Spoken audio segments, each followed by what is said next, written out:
All India Muslim personal law board के हुक्म पर हमने ये काला पट्टा बांधा है उस वक्फ बिल के खिलाफ।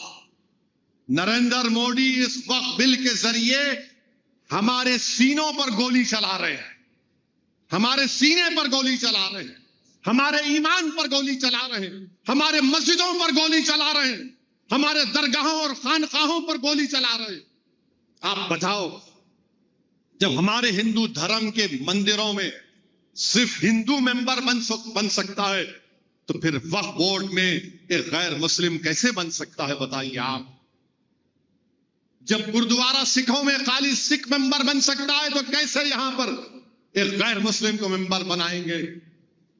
जब अगर कोई मंदिर की प्रॉपर्टी पर 12 साल से भी काबिज है, सिखों की गुरुद्वारा की जमीन पर अगर कोई 12 साल से काबिज है, ईसाइयों के गिरजाघर की जमीन पर कोई 12 साल से काबिज है, तो वो मालिक नहीं बनता।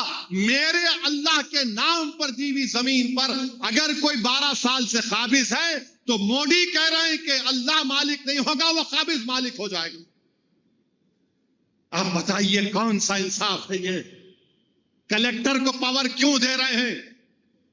इसलिए दे रहे हैं कि कलेक्टर के पास कोई जाकर लिख देगा कि ये वजीर अली की वक्फ की प्रॉपर्टी वक्फ नहीं है, तो कलेक्टर अपने सियासी आकाओं को खुश करने के लिए लिख देगा this is not a Waqf property. दरगाहों पर जाकर कह देंगे वक्फ की प्रॉपर्टी नहीं है।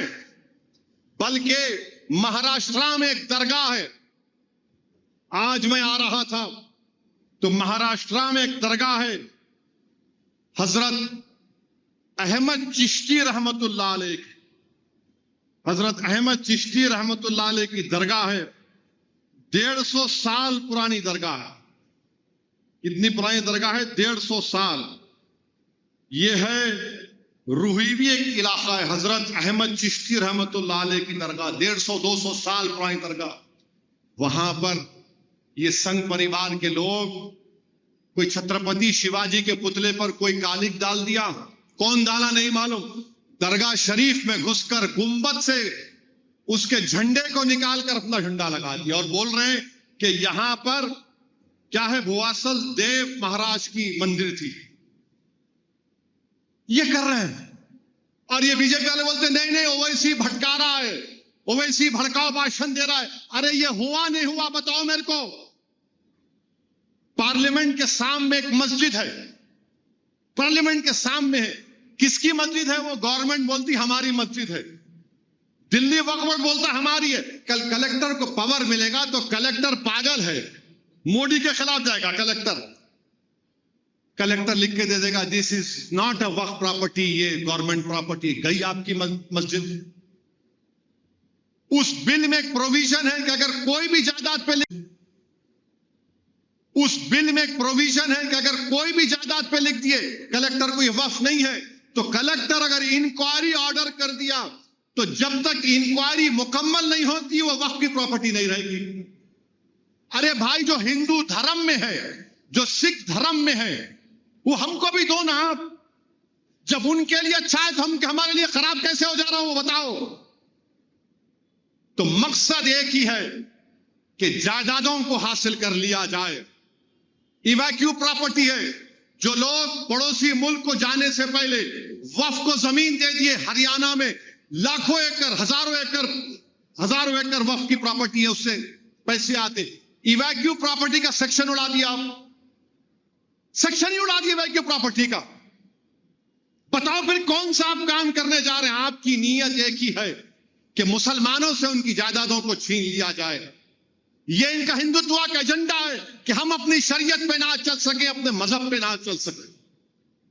हम हुकूमत से कह रहे हैं कि आप आईन के खिलाफ एक कानून बनाना चाहते हैं जो आर्टिकल 14, 15, 26, 29 का वायलेशन है।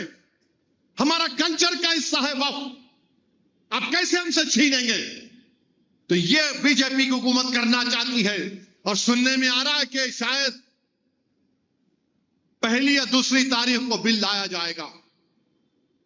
ये ऐसा काला कानून है जिससे हमारी वक्फ की जायदादें खत्म हो जाएंगी। मुझे मालूम है कि मेरी तकरीर के बाद आज सब लोग चीखा मारेंगे, फिर से असद ओवैसी ने ये कह दिया, वो कह दिया। अरे अगर तुम्हारे टीवी स्टूडियो को जो नोएडा में अगर कोई बोल दिया कि ये तुम्हारा नहीं है, गवर्नमेंट का, तुम क्या करोगे? चुड़िया पहन के बैठ जाओगे और तुम ये समझ रहे हो कि हम खामोश बैठ जाएंगे? वक्फ एक इबादत है, नमाज की तरह नहीं बल्कि इबादत है।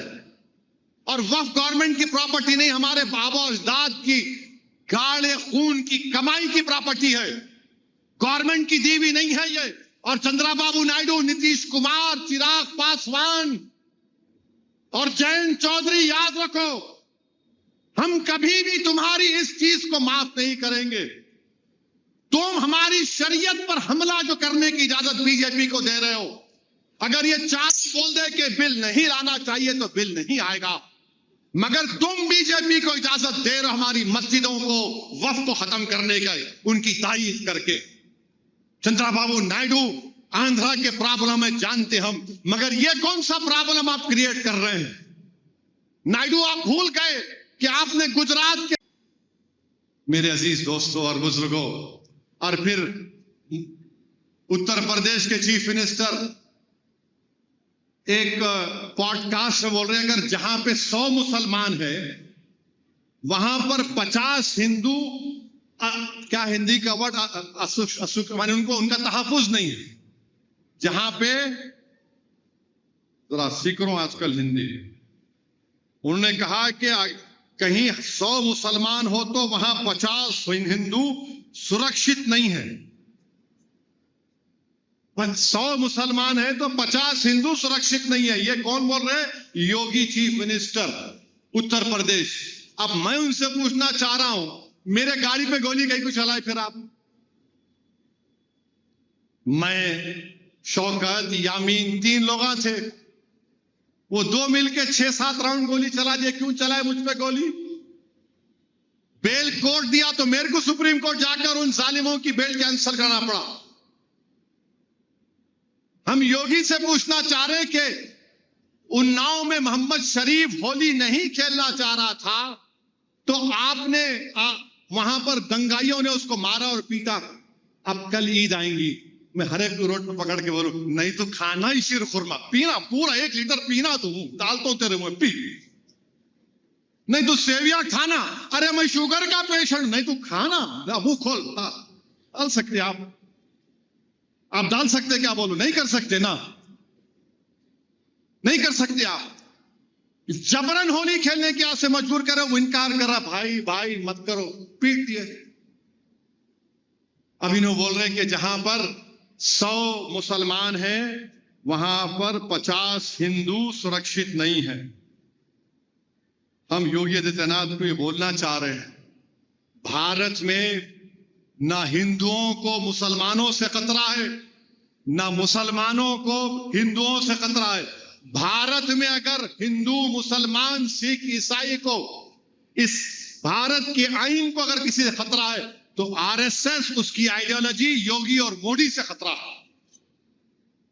हमको मुसलमानों को हिंदुओं से, हिंदू को मुसलमान से नहीं है खतरा, इनकी आइडियोलॉजी से खतरा है। और सुनो योगी आदित्यनाथ, हम आपको ये बताना चाह रहे हैं कि हमारी सुरक्षा और सम्मान की जो तुम बात करते हो ना, वो तुम्हारी खैरात नहीं है योगी। चाहे हिंदू का सुरक्षा और सम्मान हो, मुसलमान का सुरक्षा और सम्मान हो, वो तुम्हारी खैरात नहीं है। यह असदुद्दीन ओवैसी का पैदाइशी हक है। Right to life, right to life इस मुल्क के आईन का, कॉन्स्टिट्यूशन का फंडामेंटल राइट है। इस तरह का मुख्यमंत्री बयान देता है और ये हिंदुस्तान के वजीर आजम बनना चाहते हैं।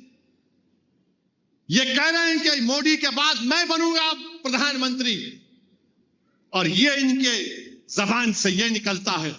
अच्छा, जब त्योहार आता है तो मस्जिदों को क्यों कवर करते आप? मत करो ना।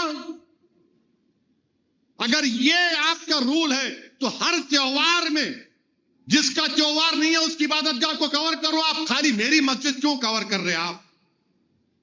और फिर मीरठ में एक बड़े पुलिस अफसर बोल दिए, अगर रोड पे नमाज पढ़ेंगे तो तुम्हारा पासपोर्ट कैंसल, तुम्हारा गन लाइसेंस कैंसल। अच्छा, जो हम रोड पे नमाज पढ़े तो पासपोर्ट कैंसल, कोई दूसरे रोड पे चले तो हेलीकॉप्टर से फूल बरसाएंगे।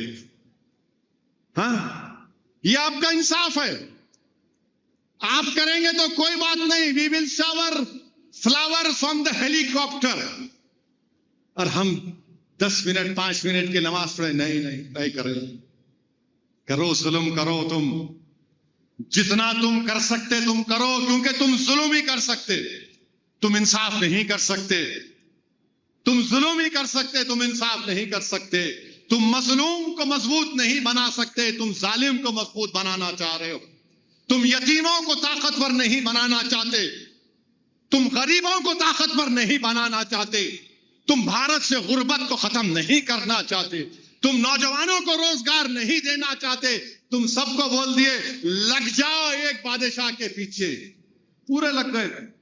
उसको मर के 300 साल हो गया, उन्हें भी खबर है, बैठ के सोच रहा होगा वाह 300 साल के बाद भी लोग ये कर रहे हैं।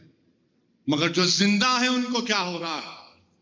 हिंदू बच्चे हैं, सबसे ज्यादा नौजवान हिंदू हैं भारत में, उनकी नौकरी कुछ नहीं है, तो बीजेपी बोल दी बेटा लग जाओ इसके पीछे, लग जाओ इसके पीछे। बाबर को कौन बुलाए वो दुनिया जानती। बाबर को बुलाने वाले हम नहीं बुलाए, बाबर को कोई और बुलाए थे। इब्राहिम लोदी का भाई और राणा संगा मिलके बुलाए। अब ये और बात है, बाबर की नीयत खराब हो गई जीतने के बाद, मैं नहीं जाता हूं यहां से, अब उन्हें नहीं गया तो मैं जिम्मेदार। अच्छा, ये पूरे लुटेरे हैं, सुना मैं, हुमायूं लुटेरा, सब उनके लुटेरे। इनकी अम्मा कौन थी फिर? इन्हों पैसा लेके नहीं गए, पैसा यहीं पर लगाए। नहीं उसको तोड़ दो, उसको तोड़ दो, उसको तोड़ दो, फुला तोड़ दो।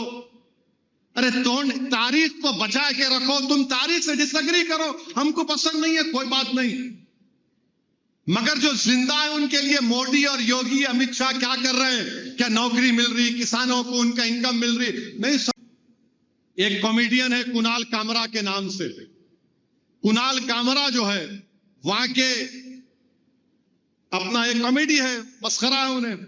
उन्हें किसी को गद्दार बोल दिया, किसी को गद्दार बोल दिया उन्हें, तो एकनाथ शिंदे की पार्टी वाले बोले हमारे साहब को तो गुंडे बोला, गद्दार बोला। जाके जहां पे उन्हें वो परफॉर्म करा उसको तोड़ दिए। क्या करें? तोड़ दिए।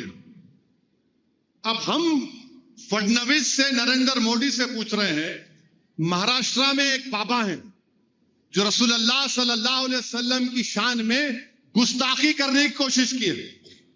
याद रखो, गुस्ताखी कोई नहीं कर सकता आकाए दो आलम सल्लल्लाहु अलैहि वसल्लम की शान में।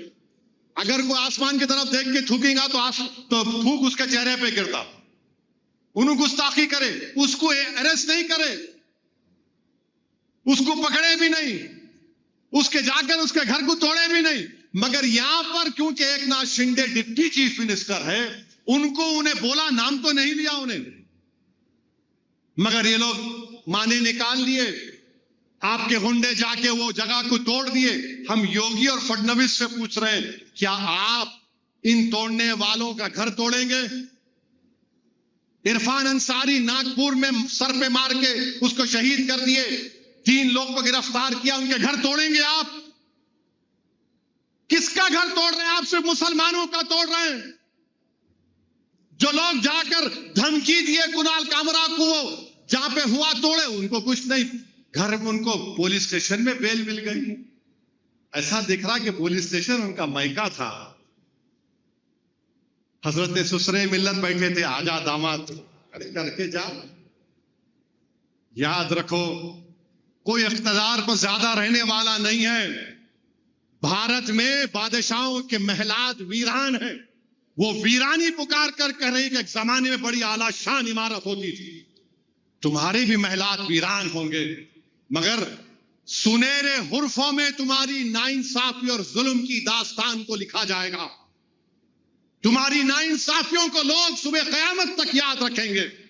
और अगर तुम ये समझ रहे हो कि हम झुक जाएंगे, हम वो कौम है जो सिर्फ अल्लाह के आगे झुकते हैं, वक्त के यजीदों, फिरौनों और वजीर आजमों के सामने नहीं झुकते हैं। हम नहीं झुकने वाले हैं। हम मुकाबला करेंगे जमहूरी तरीके से। तुम जुल्म पे जुल्म ढाते जाओ। 5 साल से हमारे बच्चे जेलों में, बेल नहीं होती। केजरीवाल को बेल हो गई, के चंद्रशेखर राव की बेटी को 6 महीने में बेल हो गई, मगर गुलफिशा को 5 साल से बेल नहीं होती। शिफाउर रहमान को बेल नहीं होती। तहर हुसैन को बेल नहीं होती। क्यों नहीं होती बेल उनको? क्या हमारा मुकद्दर सिर्फ घर का डेमोलिशन, हमारा मुकद्दर गोली खाना, हमारा मुकद्दर मस्जिदों को हमारे छीन लेना, हमारा मुकद्दर हमारे बच्चे यतीम होना और उनके माँ बाप अपने बच्चों को जेलों में देखते देखते खबरों में चले जाते हैं? मेरे अजीज दोस्तों और बुजुर्गों, ये हमारे मुल्क में हो रहा है। यकीनन ये बहुत खूबसूरत मुल्क हमारा। और याद रखो जालिमों, इस मुल्क को आजाद अंग्रेजों की गुलामी से तुमने नहीं किया, ना किसी मुगल बादशाहों ने किया। इस मुल्क को गुलामी से आजाद मक्का मस्जिद के उस वक्त के इमाम मौलवी अलाउद्दीन साहब ने किया था। ऐसा ही रमजान का दिन था, जुमे का दिन था, मक्का मस्जिद से इमाम साहब खुतबा दिए और बोले कि चलो सुल्तान बाजार की रेजिडेंसी को, जहां पर अंग्रेजों ने एक मुसलमान को दबोच लिया है। मौलवी अलाउद्दीन की क़यादत में मक्का मस्जिद से जुलूस निकला, सुल्तान बाजार के मौजूदा वुमेन्स कॉलेज पर हमला हुआ, गोलियां चली। इस सरजमीन को एहसास हासिल है हैदराबाद को कि काला पानी में सबसे पहला मुल्जिम अगर कोई था तो मक्का मस्जिद का इमाम था। आप जुल्म करके थक जाओगे, तुम जुल्म करके खत्म हो जाओगे इंशाअल्लाह ताला, मगर रसूलुल्लाह सल्लल्लाहु अलैहि वसल्लम का गुलाम पहले भी खड़ा हुआ था, आज भी खड़ा हुआ है और कल भी खड़ा रहेगा इंशाअल्लाह ताला। तुम अगर ये समझ रहे हो कि कानून बनाकर हमारी मस्जिदों की तरफ ललचाई नजरों से देखोगे, जाकर रशिया में बसने वाले उस वक्त के सोवियत यूनियन के कम्युनिस्टों से पूछो। उन्होंने समझा कि स्टालिन की हुकूमत, ब्रेज़नेव की हुकूमत इस्लाम को खत्म कर देंगे, कम्युनिज्म खत्म हो गया, यूएसएसआर टूट गया, मगर इस्लाम जिंदा है, मस्जिदें आबाद। ये हमारा मुल्क है, हम इस सरजमीन पर पैदा हुए, इस सरजमीन पर हम बाइज्जत शहरी बन के रहेंगे, हम बाइज्जत इंसान बनकर रहेंगे। हम अपने हुकूक को हासिल करने की लड़ाई आईन और संविधान के दायरे में रहकर लड़ते और लड़ते रहेंगे और हम अपने हक को हासिल करके रहेंगे। हम दुनिया से जरूर जाएंगे, मगर जाने से पहले हम आने वाली नस्लों को आराम की नींद देकर जाएंगे, उनको ताकतवर बना के जाएंगे, उस क़यादत को मजबूत करके जाएंगे। मेरे अजीज दोस्तों और बुजुर्गों, मेरी आपसे गुजारिश है कि आप दुआ भी करें इस कानून के खिलाफ, आप दुआ भी करें कि अल्लाह सुब्हानहू व तआला इन जालिमों से हमको छुटकारा दिला दे।